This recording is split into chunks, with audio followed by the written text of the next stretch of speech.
Perkenalkan, nama saya Edi Saputra, NPM saya 234111145. Saya dari kelas manajemen 23B. Kali ini saya akan membahas materi dari mata kuliah pengantar ilmu ekonomi makro. Menganalisis data makro merupakan proses penting dalam ekonomi yang melibatkan pengumpulan, penyalinan, dan interpretasi data statistik yang berkaitan dengan ekonomi suatu negara atau wilayah. Data makroekonomi mencakup berbagai indikator yang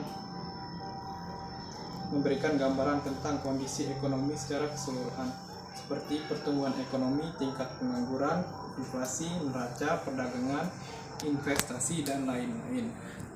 Analisis data makro digunakan oleh pemerintah, perusahaan, lembaga keuangan, dan peneliti untuk memahami tren ekonomi, membuat keputusan kebijakan, dan merencanakan strategi bisnis.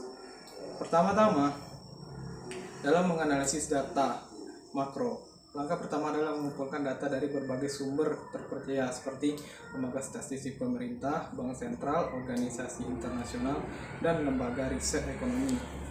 Data yang dikumpulkan biasanya berupa serangkaian angka statistik seperti angka PDB, produk domestik bruto, tingkat perdagangan, inflasi, neraca perdagangan, dan lain-lain.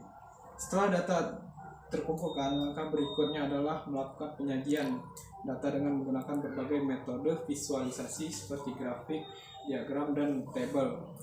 Visualisasi data membantu dalam memahami tren dan pola yang mungkin tersembunyi dalam data, misalnya grafik linier dapat digunakan untuk menampilkan pertumbuhan PDB dari waktu ke waktu, sementara diagram lingkaran dapat digunakan untuk membandingkan komposisi sektor ekonomi. Setelah data disajikan secara visual, analisis lebih lanjut dilakukan untuk mengidentifikasi tren jangka panjang dan pendek, serta faktor-faktor yang mempengaruhi kondisi ekonomi.